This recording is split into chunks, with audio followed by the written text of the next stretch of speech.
मित्रों, मैं राजकुमार पांडे अपने लोकवार्ता चैनल के माध्यम से आज देश के सामने एक ऐसा सच रखने आया हूं जिसे सुनने के बाद कई लोगों के पेट में दर्द और मरोड़े उठनी शुरू हो जाएंगी।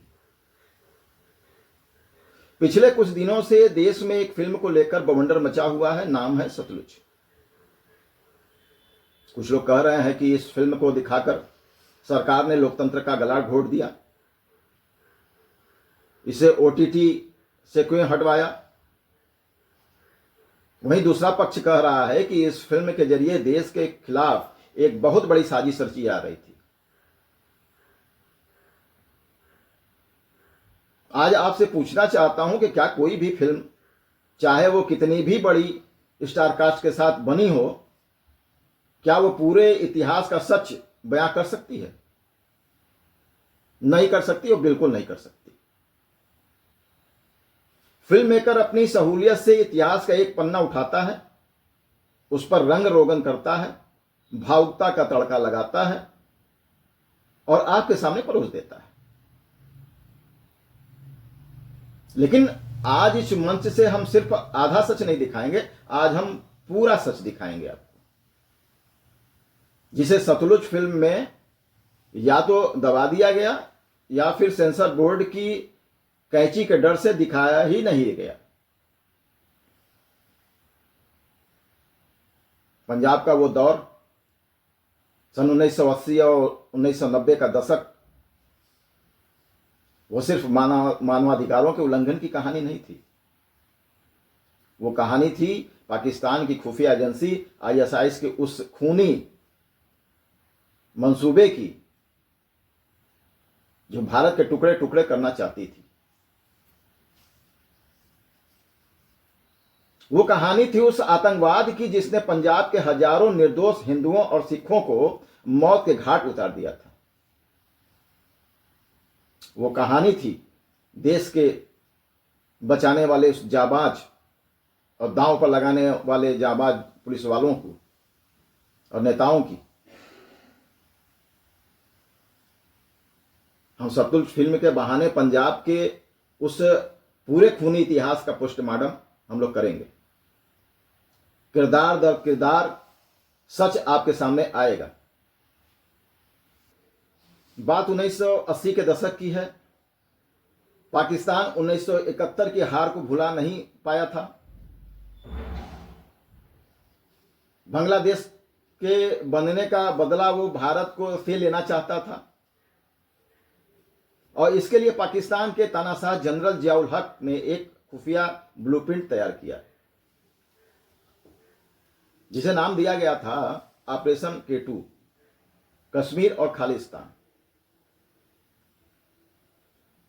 पाकिस्तान की आईएसआई ने तय किया कि भारत से सीधे जंग तो जीती नहीं जा सकती, इसलिए भारत को ब्लड इंडिया विथ ट्रूजेंड कट्स, हजारों घाव देकर भारत को लहूलुहान करो, कि रणनीति से मारो। और इसके लिए उन्होंने चुना भारत का सबसे समृद्ध, सबसे जाबाज राज्य पंजाब। क्या चाहते थे वो आतंकवादी? भाई साहब, उनका मकसद कोई हक की लड़ाई नहीं थी। उनका मकसद था पंजाब को भारत से अलग करना। उन्होंने इसके लिए हथियारों की ऐसी मंडी सजाई कि सीमा पार से AK-47, RPG और RDX की बाढ़ आ गई।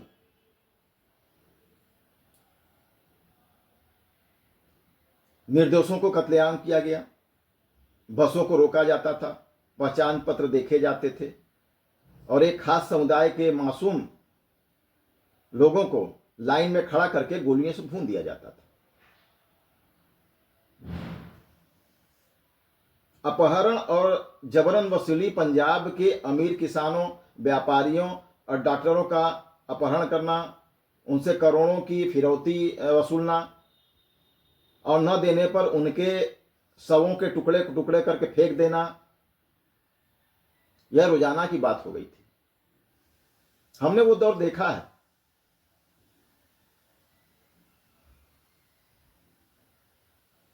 सिखों पर ही जुल्म नहीं हुआ। जो कोई भी सिख भाई इन आतंकवादियों के खिलाफ बोलता था, उन्हें कौम का गद्दार कह करके मार दिया जाता था। पंजाब के गुरुद्वारे जो शांति और सौहार्द के केंद्र थे, वहां इन आतंकवादी ने बंकर बना लिए थे।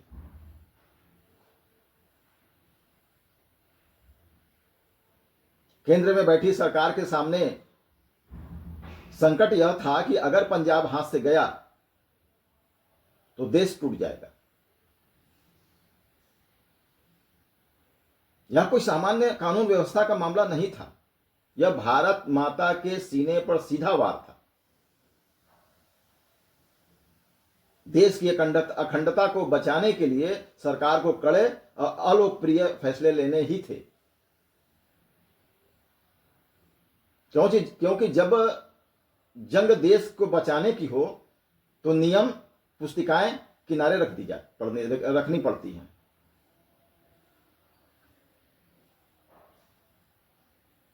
अब आइए उस किरदार की जिसके बिना पंजाब के आतंकवाद के खात्मे की कहानी लिखी ही नहीं जा सकती। वह ऐसा नाम जिसे आज की जनरेशन शायद भूल चुकी होगी, लेकिन इतिहास उन्हें सलाम करता है। मुख्यमंत्री सरदार बेअंत सिंह।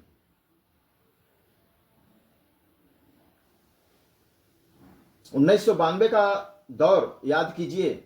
पंजाब में चुनाव होने थे, लेकिन आतंकवादियों ने फरमान जारी कर दिया कि जो वोट डालने आएगा उसे गोली मार दी जाएगी।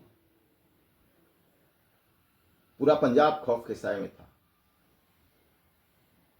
वोटिंग प्रतिशत मात्र 11 से 10% रह गया था। लेकिन उस खौफ के बीच एक सिख नेता सामने आता है, कांग्रेस की सरकार बनती है और वो मुख्यमंत्री की कुर्सी संभालते हैं। वो थे सरदार बेअंत सिंह। सरदार बेअंत सिंह का क्या रोल था? सरदार बेअंत सिंह ने कुर्सी पर बैठते ही पहला संदेश क्या दिया? उन्होंने कहा कि आतंकवादियों से कोई भी बातचीत नहीं होगी। जो बंदूक की भाषा बोलेगा उसे बंदूक की भाषा में ही जवाब मिलेगा। भाई साहब, ये कहना आसान नहीं था।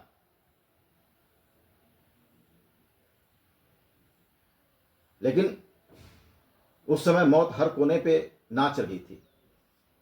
बेअंत सिंह को पता था कि वो अपनी मौत के वारंट पर दस्तखत कर चुके हैं, लेकिन उन्होंने देश को ऊपर रखा। उन्होंने पुलिस और सुरक्षा बलों को खुली छूट दी। उन्होंने कहा कि पंजाब के अंदर तिरंगा लहराएगा, चाहे इसके लिए कितनी भी बड़ी कीमत क्यों न चुकानी पड़े। और उन्होंने कीमत चुकाई। 31 अगस्त 1995 को दोपहर का समय चंडीगढ़ का सचिवालय, एक मानव बम सुखदेव सिंह बब्बर और दिलावर सिंह मुख्यमंत्री कार के पास आते हैं और खुद को उड़ा देते हैं। सरदार बेअंत सिंह के चिथड़े उड़ जाते हैं। भाई साहब, जरा सोचिए कि जिस मुख्यमंत्री ने पंजाब में शांति बहाल करने के लिए अपने प्राणों की आहुति दे दी, क्या शत्रु जैसी फिल्मों में उनके इस सर्वोच्च बलिदान को वो जगह मिली? क्यों इन फिल्मों ने देश के शहीदों को साइडलाइन कर दिया और केवल एक तरफा नैरेटिव दिखाया जाता है? अब आते हैं उस किरदार पर जिसके नाम मात्र से आतंकवादियों को पैंट गीली हो जाती थी। पंजाब पुलिस के महानिदेशक super cop KPS Gill, Kamalpal Singh Gill.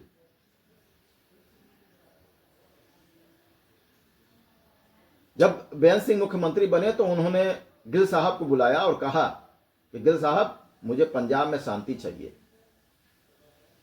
कैसे करोगे ये आप जानो। और केपीएस गिल ने जो किया वो इतिहास में दर्ज है। उनकी नीति बिल्कुल साफ थी। बुलेट फॉर बुलेट, गोली का जवाब गोली से। केपीएस गिल ने क्या क्या किया?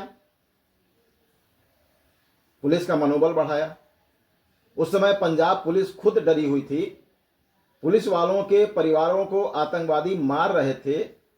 गिल साहब ने हर थाने में जाकर पुलिसकर्मियों से कहा, तुम पीछे मत हटो, तुम्हारे पीछे पूरी सरकार खड़ी है।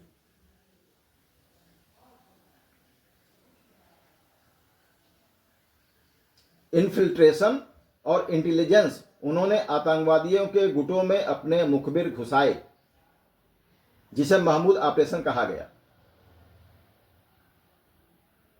रात रात भर गन्ने के खेतों में कॉम्ब्रिज ऑपरेशन चलते थे।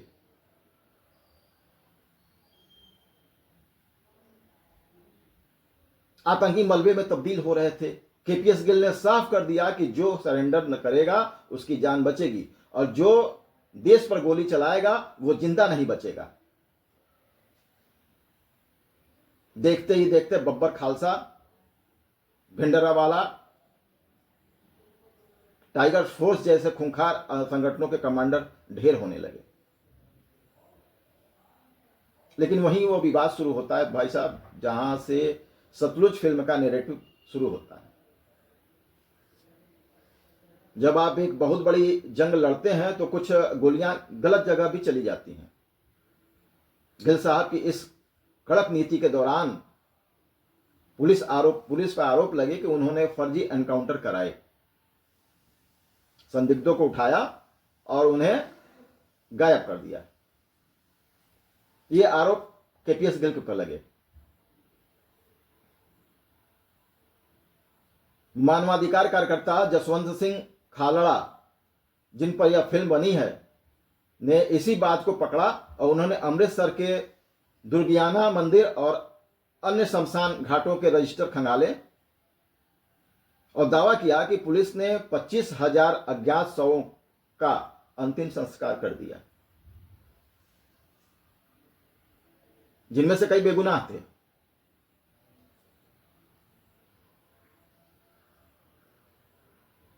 केपीएस गिल थे जो देश को टूटने से बचा रहे थे,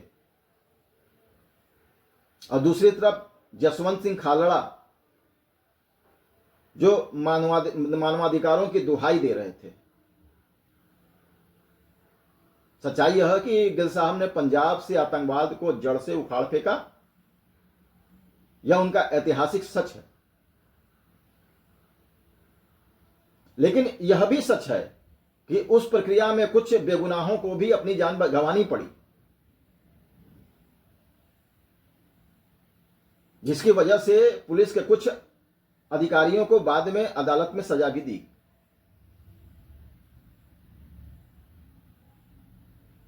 अब वापस आते हैं आज के विवाद पे।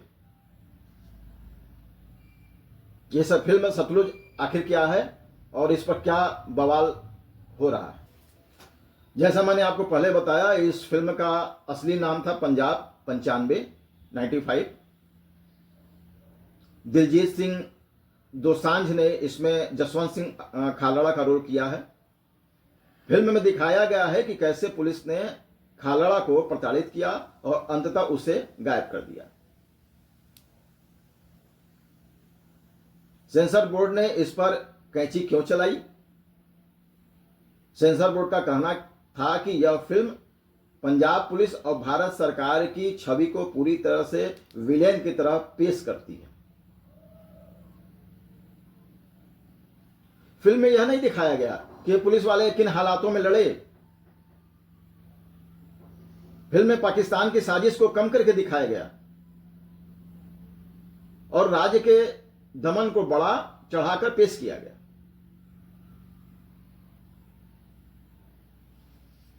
सेंसर बोर्ड ने कहा कि भैया, अगर ऐसी फिल्म आज के माहौल में रिलीज हुई तो पंजाब में जो शांति बड़ी मुश्किल से आई है, वहां फिर से आतंकवादी ताकतें सिर उठाने लगेंगी। यह सेंसर बोर्ड का कहना था। इसलिए बोर्ड ने 127 कट मांगे। मेकर्स ने दिमाग लगाया, सेंसर बोर्ड को बाईपास करके सीधे ओटीटी प्लेटफॉर्म G5 पर शत्रु नाम से 3 जुलाई 2026 को रिलीज कर दिया।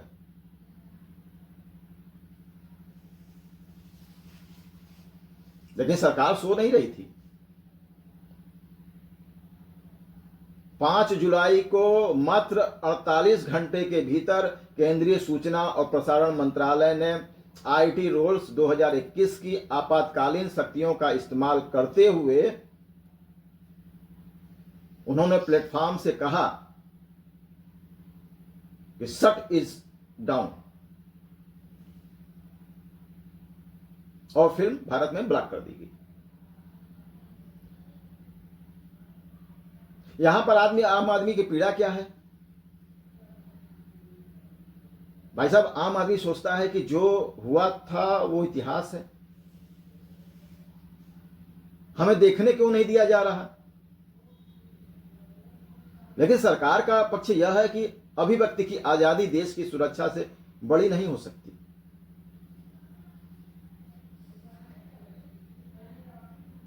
अगर किसी फिल्म के जरिए देश के एक संवेदनशील राज्य में असंतोष की चिंगारी भड़काने की कोशिश होगी तो सरकार को डंडा चलाना ही पड़ेगा।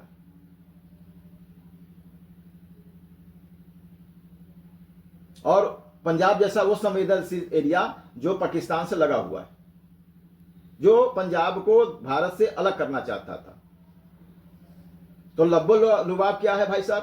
पूरी कहानी का सार यही है कि जरा ठंडे दिमाग से सोचिए। पंजाब ने जो भुगता है वो कोई आम दर्द नहीं था। एक तरह से वो माएं थीं जिनके बेटों को आतंकवादियों ने बसों से उतार करके मार दिया। दूसरी तरफ वो माएं थीं जिनके बेटे पुलिस की ज्यादती का शिकार हो गए। दर्द दोनों तरफ था। लेकिन जब आप फिल्म बनाते हैं तो आपका फर्ज बनता है कि आप पूरा बैलेंस रखें।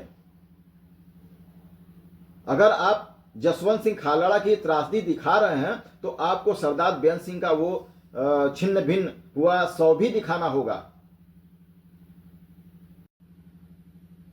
आपको केपीएस गिल के उन जवान पुलिस अफसरों की शहादत भी दिखानी होगी जिनकी वजह से आज पंजाब युवा खेतों में भांगड़ा कर पा रहा है।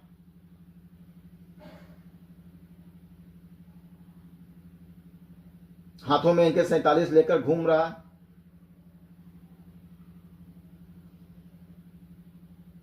आज देश जानना चाहता है क्या सिनेमा के नाम पर एक तरफा नैरेटिव चलाकर देश की सुरक्षा एजेंसियों को पूरी तरह से विलेन बना देना जायज है? क्या पाकिस्तान की आईएसआई की उस खूनी भूमिका को फिल्मों में सिर्फ इसलिए छुपा दिया जाता है ताकि एक खास किस्म का एजेंडा सेट किया जा सके?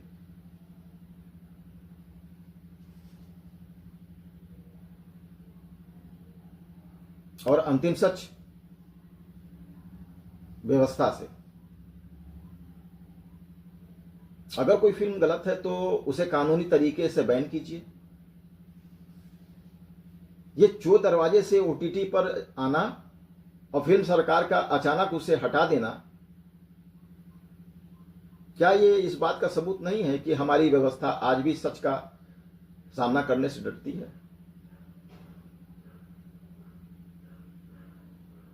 सच्चाई किसी के बपोती नहीं है।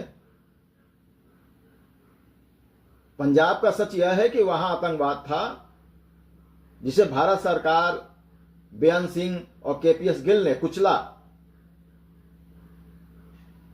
और उस लड़ाई में जो ज्यादतियां हुई उसकी कीमत जसवंत सिंह खालड़ा जैसे लोगों ने चुकाई। दोनों ही इस इतिहास के हिस्से हैं। आज किसी एक को मिटा करके नया इतिहास नहीं लिखा जा सकता।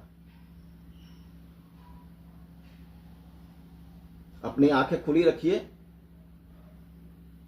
प्रोपेगेंडा से बचिए, क्योंकि देश की अखंडता से बढ़कर न कोई फिल्म है और न कोई डायरेक्टर और न कोई ओटीटी प्लेटफॉर्म।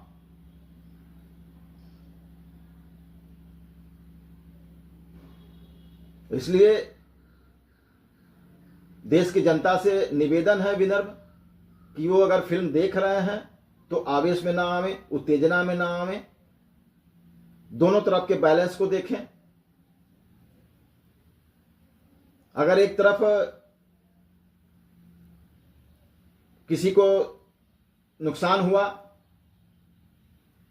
तो थोड़ा नुकसान करके देश को बचा लेना बुद्धिमानी है।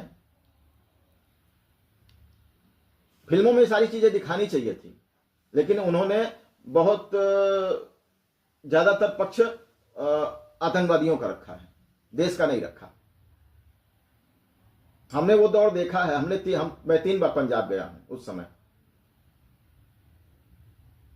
समय मैं छोटा था, 8 साल 9 साल की मेरी उम्र थी। मैं लुधियाना के फोकल पॉइंट में हीरो साइकिल के पास धनधारी कॉलोनी थी, वहां मैं जाता था। 10 दिन 12 दिन रहता था। वहां से लुधियाना से जालंधर, जालंधर से अमृतसर मैं गया हुआ हूं। मैंने वो दौर देखा है।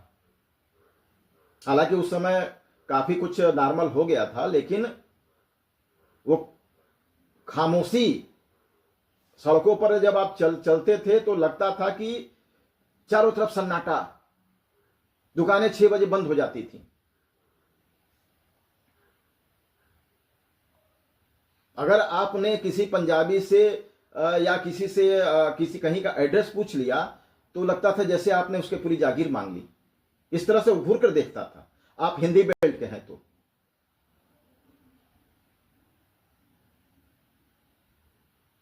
वो दौर हमने देखा है पंजाब का। आज के युवा तो शायद वो देखे नहीं होंगे, और देखे भी होंगे तो इतिहास भूल गए होंगे, उनको पता नहीं है। हम लोगों ने देखा है कि कैसे कैसे कुर्बानियां हुई। ब्लू स्टार कैसे हुआ, ब्लू स्टार ऑपरेशन कैसे हुआ, स्वर्ण मंदिर के अंदर किस तरह से आतंकवादियों ने अपना बैरक बनाया था। उसके बाद से फिर जनरल वैद के साथ मिल करके उनके आदेश पर के पंजाब में वो स्वर्ण मंदिर के अंदर दोनों तरफ से मुठभेड़ हुए थे, और उसी का नतीजा था कि इंदिरा गांधी की हत्या हुई। तो मित्रों, पंजाब के अंदर शांति बहुत मुश्किल से आई है। इसको संभालने और सहेजने की जरूरत है। फिल्म को देख करके ज्यादा उत्तेजना में नहीं आने की जरूरत है, क्योंकि फिल्मों में पॉलिश लगा के, मिर्च मसाला लगा के, तड़का लगा करके फिल्में दिखाई जाती हैं, कि कुछ भावुकता भी लगाई जाती है कि लोग उस फिल्म को देखें। हाँ, ठीक है, सच्चाई दिखाया जाता है, इतिहास दिखाया जाता है, लेकिन कुछ तोड़ मरोड़ करके।